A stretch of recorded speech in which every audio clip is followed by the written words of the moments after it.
नमस्कार. ठरलं तर मग ह्या मालिकेच्या आजच्या भागात आपण पाहत आहोत अर्जुनने अशी आयडिया काढलेली आहे की आता आपण दोघंजणं किचनमध्ये जाऊन काही सीन जे लहानपणी आपण सोबत खेळलेलो ते सीन आपण पुन्हा रिक्रिएट करूया. मग ते किचनमधनं सुरुवात करायची असते. अर्जुन किचनमध्ये आता कोणी नाही आहे हे पाहिल्यानंतर सायलीला म्हणतो, चल आपण आता किचनमध्ये जाऊ आणि ॲक्टिंग करूया. आपण आईस्क्रीम खायचो ते तुला आठवेल बहुतेक. तर मी तुला आता काहीच सांगत नाही, आता आपण करायला सुरुवात करूया, बघू तुला आठवतं आहे का. आता सायली तिथे उभी असते.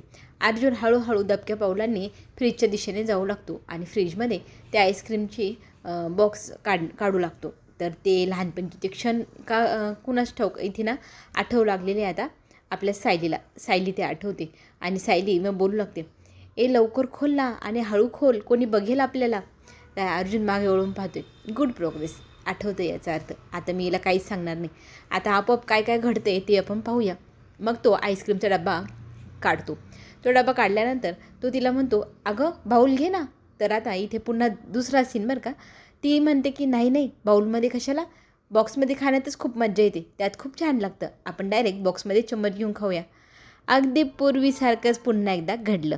ते पाहिल्यानंतर आता अर्जुन मनातली मनात हसतो. पुढचं काही सांगायलाच नको.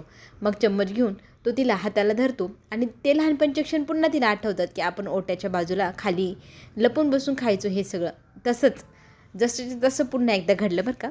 इथे सायली अर्जुनचा हात पकडते आणि ओट्याखाली त्याला बसायला घेऊन जाते आणि मग ते दोघंजणं मिळून डायरेक्ट डब्यातनंच आईस्क्रीम खायला सुरुवात करतात. इकडचे तिकडचे गप्पा चालू असतात आणि हे सगळं करताना फारच गंमत येते असंही सायली म्हणत असते. किती दिवसांनी असं झालं आहे की आपण दोघंजणं एवढं गमतीशीर प्रकार काहीतरी करतो. दोघंही चम्मच घेता आईस्क्रीम खाऊ लागता. आईस्क्रीम खाता खाता मग अर्जुन म्हणतो की तुला अजून काय आठवतं आहे का. तर ती नाही म्हणते. तर पुन्हा एकदा ती आईस्क्रीम खाताना एक टक पाहते. मग तिला त्या लहानपणच्या काही गोष्टी आठवतात आणि मग ती म्हणते, अर्जुन जरा हळू खा ना, नाही तर तू सगळं आईस्क्रीम एकट्याने संपवून टाकशील. वाव. पुन्हा एकदा तिला चौथी गोष्ट आठवली आणि मग ती गोष्ट आता ती सांगितल्यानंतर अर्जुन म्हणतो, बरोबर सगळं काही तुला हळूहळू आठवते. गुड प्रोग्रेस, नक्कीच तुला सगळं काही आठवलं. पण ती म्हणते का कुणाच ठाऊक, हे फक्त नकळतपणे बोलले जाते, पण आठवत तर व्यवस्थित असं काहीच नाही. चेहरे पण स्पष्ट होत नाही. आता महिपत बाबा की जय असं म्हणत स्वतः सचिन आता कुदून पडलाय महिपतच्या आश्रमाचा काही जो हाल हवाले पैसा पाणी सगळं काही स्वतःच्या ताब्यात घेण्यासाठी. महिपतला गोड गोड बोलू लागतो आणि म्हणू लागतो, बाबा मी तुम्हाला इतके दिवस समजू शकलो नाही. मी सगळ्या गोष्टींची तुम्हाला नकार करत होतो की नका करू हे सगळं, पण मला आता का कुणाच ठाऊक हे एवढे भक्तगण तुमचे येतात ना, त्यांना पण मलाही तुमच्यावरती श्रद्धा ठेवा वाटते. त्यांचं मन नको मोडायला. ते म्हणतायत तर नक्कीच भक्तिभावाने श्रद्धेने यातनं काहीतरी मार्ग निघू शकतो ना. आणि तुम्ही जे भक्तांसाठी मनापासून करताय तर ते भक्तगण तुमच्यावरती समाधानी आहे, तर तुमच्या सगळ्या बोलण्यात तथ्य असेलच ना. मी पण विचार केला, इतके दिवस नकार देत होतो, पण आता सगळं काही बघावं म्हटलं तुमच्या आश्रमाचं. पण आश्रमाचं कामकाज कोण पाहणार आहे असं विचारल्यानंतर ती मुलगी आधिरा आहे ना, तीच सगळं बघणार आहे असं महिपत सांगतो. पण आता सचिन म्हणतो, सांगू का मी तुम्हाला, तुमचं हे सगळं काम विश्वासाचं असायला हवं का, कारण कोणी ना तुमच्या ह्या सगळ्या गोष्टीचा फायदा नको उचलायला. म्हणून मी विचार केला तुमच्या आश्रमाचं सगळं कामकाज इथून पुढे मी पाहिलं तर चालेल का, तुमची जशी इच्छा. तर आता इथे महिपत म्हणतो की चालेल ना, इतके दिवस तूच नकार देत होता आणि आता तू जर म्हणत असेल तर तुला मी सगळं काम द्यायला तयार आहे. इथून पुढे जे जे करायचं आहे ते त्या मुलीसोबत तू कर. फक्त अन्नछत्र रात्रंदिवस चालू राहिलं पाहिजे. कुठल्याही भक्ताकडून 1 रुपया घ्यायचा नाही आणि फक्त आपण अविरतपणे त्यांची सगळ्यांची सेवा करायची. ठरलं तर मग आता इथे सचिनने त्याच्या मनात जे ठरवले तेच होणार आहे. जरी तो महिपतला सांगतो की 1 रुपया कुणाचा घ्यायचा नाही, पण तो किती ऐकतो आणि किती नाही तर पुढे गेल्यावर समजेलच आपल्याला. आता ना पूर्ण आजीच्या खोलीतनं ना कल्पना बाहेर येते आणि तिचा हातातला ग्लास तिला किचन ओट्यावर ठेवायचा असतो. मग ती किचनमध्ये एंट्री करते. आता हे दोघंजणं तिथे लपलेले असतात. आई आता आहे, त्यांना माहीत पण नसतं. ते दोघंजणं गप्पा मारत बसतात. त्याच वेळेला कल्पना ग्लास ठेवण्यासाठी ओट्यावरती येते आणि पाहते तर काय, चोर लबाड दोघंही तिथे गुपचूप बसून अशी चोरट्यांसारखी आईस्क्रीम खात होते. आणि हे पाहिल्यावर कल्पना हसू लागते आणि म्हणू लागते, हा काय प्रकार आहे, तुम्ही दोघंजणं असे कोपऱ्यात बसून का आईस्क्रीम लपून खाताय. तरी ते आता काय सांगावं कळेना. दोघंही आता कात्रीत सापडले. जे प्रकार ते दोघंजणं करतायत ते आता सांगू नाही शकणार. रिक्रिएट करताय लहानपणचे सीन, पण आता इथे सांगता येत नाही की आम्ही काय करतोय, लहानपण आठवतोय. आता दोघंही एकमेकांकडे पाहू लागतात, या प्रश्नाचं उत्तर काय द्यावा काय द्यावा. तर आता अर्जुन लगेच आठवतो त्या दिवशी सायलीने कशी जिरवली होती. तर तोही म्हणतो, अगं मम्मा तुझ्या सुनेला ना डोहाळे लागले, तिचे डोहाळे पुरवायला नको का, तिला ना सतत आईस्क्रीम खायची अशी डोहाळे लागले आणि आता तर म्हणते आपण लपून लपूनच खाऊया. मग म्हटलं चल बाई, आता अशी डोहाळे येतं मी काय करू त्या डोहाळ्यांना. कल्पना हसते आणि म्हणते, हो का, कर कर तुझ्या बायकोची डोहाळे तूच पूर्ण कर बाबा, असं म्हणून ती निघून जाते. आणि सायली इतकी चिडते, डोहाळे, अरे कारण सांगता नाही आलं तुला, तू हेच का सांगितलंस, म्हणून त्याच्याशी वाद घालू लागते. आणि तो तिला म्हणतो, मग त्या दिवशी तू नाही का म्हणतो ते प्रियाला भेटायला जायचं होतं की मला डोहायला लागले, आईस्क्रीम खायची, मी जरा खाऊन येते, मग मला तेच सुचलं, मी तेच सांगितलं. तर आता इथे आपल्याला दोघांमध्ये छानशी गमतीशीर भांडणं पाहायला मिळतात. आणि आता चला पुढे मेन म्हणजे आता दुसरा सीन क्रिएट करायचा. तर कुठला सीन असं सायली विचारते. तर तो म्हणतो की आपण तो सीन नाही का लॉकेटवाला तो करूया. मग तो सीन करण्यासाठी आता ते बाहेर खेळायला निघालेले असतात. आता बाहेर जाऊन तो सीन क्रिएट करायचा आहे. तर सायलीला मात्र टेन्शन आलं आहे की मला नक्की सगळं आठवेल ना. अर्जुन म्हणतो, हो नक्की आठवेल, विश्वास ठेव, असं म्हणत आता ते दोघंजणं निघालेत. इथे मात्र आपली अस्मिता स्वतःचे वेगवेगळ्या ठिकाणी ॲप्लिकेशनचे फॉर्म भरताना ऑनलाईन दिसते. आपल्या जॉबसाठी ॲप्लिकेशन करत असते. तर बाळ रडत असतं, त्याला झोपवायचं पण असतं, त्याला खेळवता ती दोन्हीही काम करत असते. मोबाईलवरतीही ती फॉर्म भरत असते आणि बाळाचं रडणं तिला थांबवायचं असतं म्हणून त्याच्याशी पण बोलत असते. आता तितक्यात ना तिथे अश्विन येतो. अश्विन तिला म्हणू लागतो की काय करतेस ताई तू. तर ती म्हणते, काही नाही रे, मोबाईलमध्ये हे जरा काम बघत होते.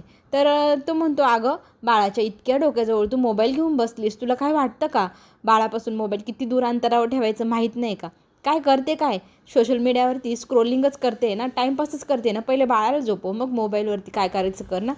इथे आता अस्मिता मनातली गोष्ट सांगत नाही, मनातच ठेवते.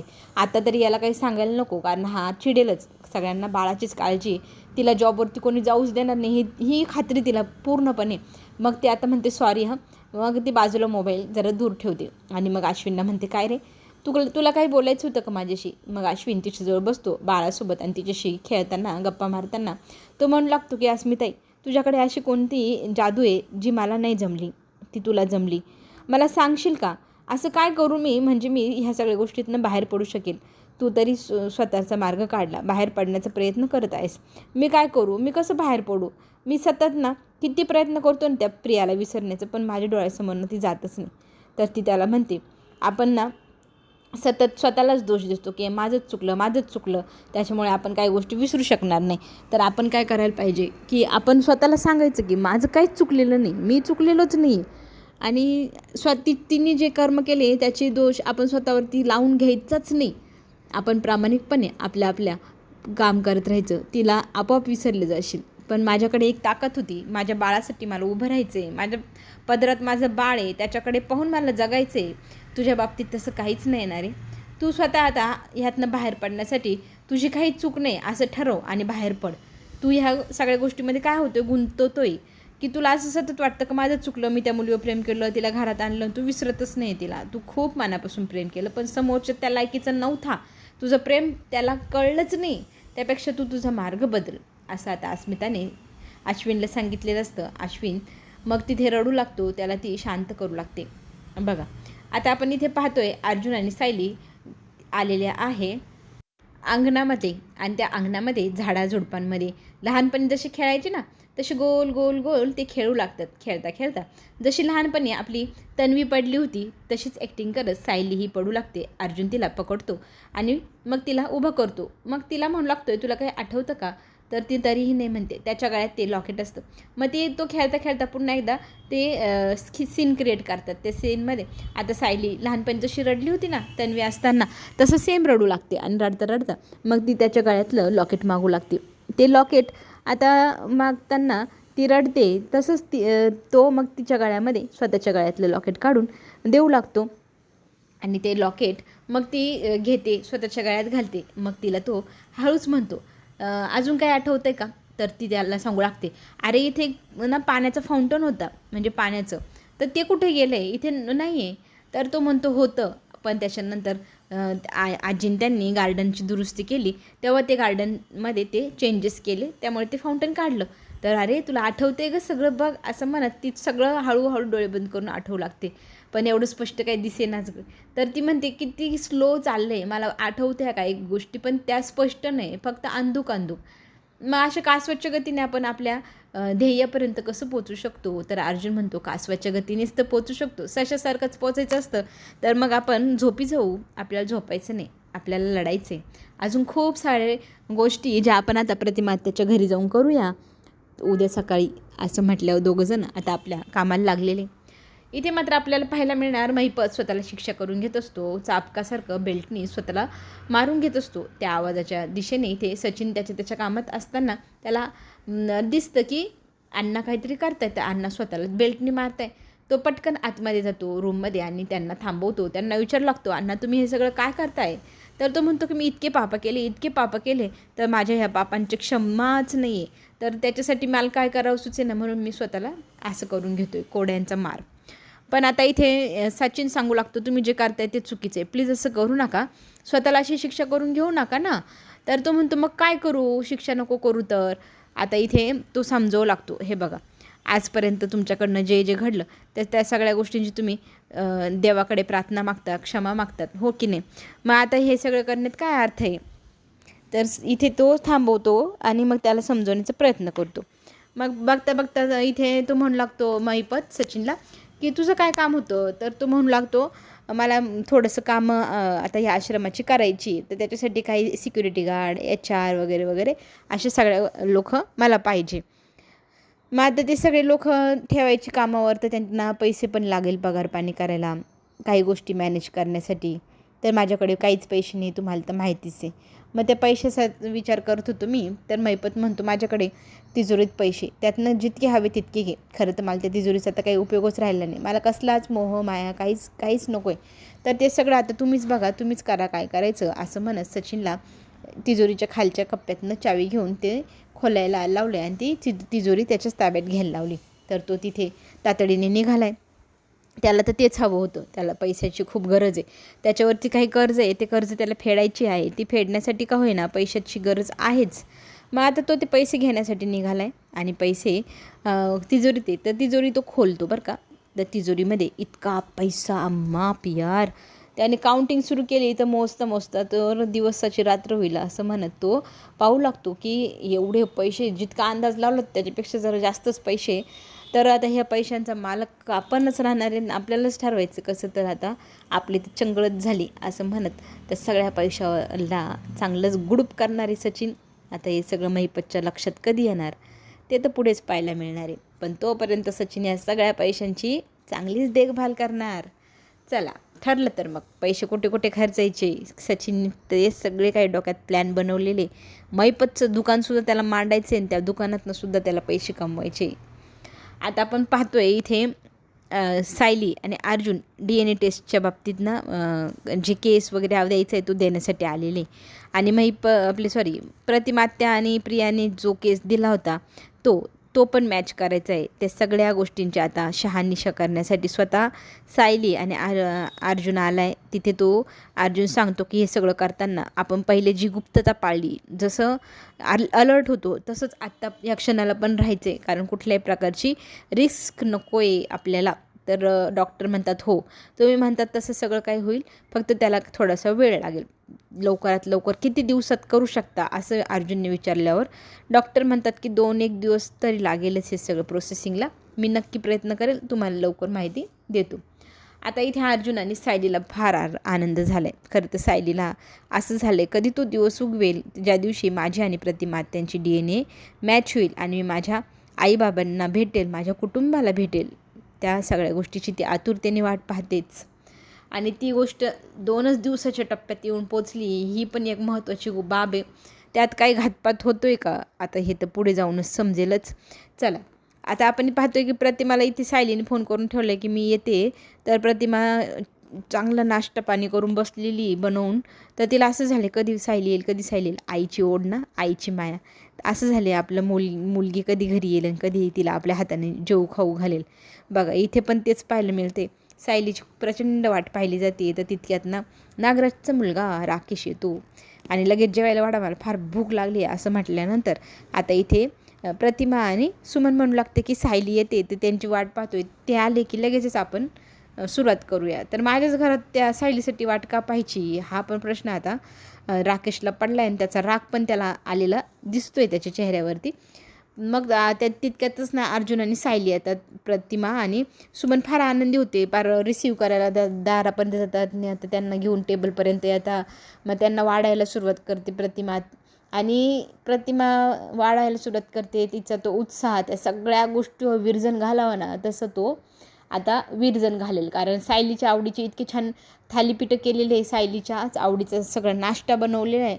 आणि तो पाहिल्यानंतर सायली तर आनंदी झालीच आहे. तिला आनंदी पाहताच आता हा राकेश हा तर आता म्हणतोय की आई तुला कळलं नाही का गं, मला हे सगळे थालीपीठी वगैरे आवडत नाही, माझ्या आवडीचा पदार्थ तू बनवायचा ना. प्रतिमा काकूला एवढे दिवस झाले, तिला काय माहीत मला काय आवडतं काय नाही, तुला माहिती आहे तर तुम्हाला बनवून ठेवायला पाहिजे होतं. तर ती म्हणते आत्ता तर नाही बनवलं आहे, पण ठीक आहे, सध्या गरज काळजी घेण्याची सायलीची, म्हणून तिला आम्ही तिच्या आवडीचा पदार्थ केला आहे. तर ना तुझ्यासाठी मी उद्या नक्कीच बनवते. पण तो म्हणतो मला मी आत्ता काय खाऊ. मग ती म्हणते मी तुला कॉर्नफ्लेक्स देऊ का बनवू. तर तो म्हणतो 2 वर्ष मी अमेरिकेत राहिलो, तेच खात राहिलो, मी घरातल्या जेवणाला आसुसलेलो आहे आणि तुम्हाला परत तेच कॉर्नफ्लेक्स खाऊ घालतीत का. तर राकेशचा तो झालेला संताप, त्याची ती चिडचिड ही सगळी पाहुण्यांच्या पण लक्षात येते. पाहुणे जरा आता कानपटलेच आहे, आपल्याच घरात आपण आलो आहे की यांच्या घरात येऊन आपला अपमान होतो हेच त्यांना समजे ना. तर आता इथे प्रतिमा लाडालाडानेच का होईना त्या राकेशला म्हणते की बाळा तुला जे हवं आहे ते मी बनवून देईल. पण हा बाळ काही लाडाचा नाही, हा नाग्याचाच मुलगा आहे. नाग्यासारखा फन काढीतोच, नाग्यासारखाच तो उर्मटपणे म्हणू लागतो की ठीक आहे, आज सायलीला जास्त गरज आहे तिच्या आवडीचे पदार्थ खाण्याची, तर आपण पण ती खाऊनच घेऊ. आणि राहिला प्रश्न माझ्या आवडीचा, तर मग नंतर बघू काय करायचं आहे. आता ठीक आहे, सायली म्हणते तसं तिचा आवडीचा नाश्ता खाऊ. सायलीला जरा अवघडल्यावानी होतं. अर्जुन तिच्याकडे पाहतो, ती त्याच्याकडे पाहते. ठीक आहे, आता पुढे आपल्याला पाहायला मिळतं आहे की रिक्रिएशन करायचं ठरवलं आहे अर्जुन आणि सायलीने. लहानपणी दोघंजणं चित्रकला करायची, कसे कसे रूममध्ये खेळायचे ना, तसं आता इथे खेळ त्यांनी सुरुवात केलेली आहे. सगळ्यात पहिले ड्रॉइंग काढायला सुरुवात केली, तर त्यात अर्जुनचं इरेझर नेहमीप्रमाणे हरवतं. ते इरेझर शोधून सायली कशी देती ते सगळे सीन तिला आठवतात. आता ती खरं तर म्हणू लागली की जर अपघातात धक्का बसला आणि म्हणून माझी मेमरी जर गेलेली असेल, आपण प्रतिमात्यांसमोर कसं महिपतला उभं केलं, मग त्यावेळी तिला सगळं आठवलं. जर माझ्या पण बाबतीत जर आपण तीच घटना पुनरावृत्ती केली आणि माझी ती मेमरी पुन्हा जर मला परत मिळाली तर. अर्जुन म्हणतो काय तुला काय वाटतं इतकं सोपं आहे, तुझ्या जीवावर बेतू शकतं मूर्ख. तर ती म्हणते नाही, तेव्हा नाही भेटलं, आत्ता पण नाही भेटणार, मला माझं बालपण हवं आहे. अर्जुन प्लीज मला थांबवू नको, मला माझं बालपण मिळू दे, मला माझे आईबाबा मिळू दे, मला माझी मेमरी परत आणण्यासाठी आपण ॲक्सिडेंटचा सीन पुन्हा एकदा घडवून आणू. आता ह्या सगळ्या गोष्टीला अर्जुनने नकार दिला होता, पण सायलीच्या प्रेमापोटी आता तो हे सगळं करणार का. हे सगळं काही पाहण्यासाठी आपण पुन्हा भेटू. चॅनलला लाईक अँड सबस्क्राईब नक्की करा. आणि कमेंटमध्ये सांगायला विसरू नका सिरियल कशी वाटते, म्हणजे मला प्रोत्साहन मिळेल पुढे दुसरा भाग बनवण्यासाठी.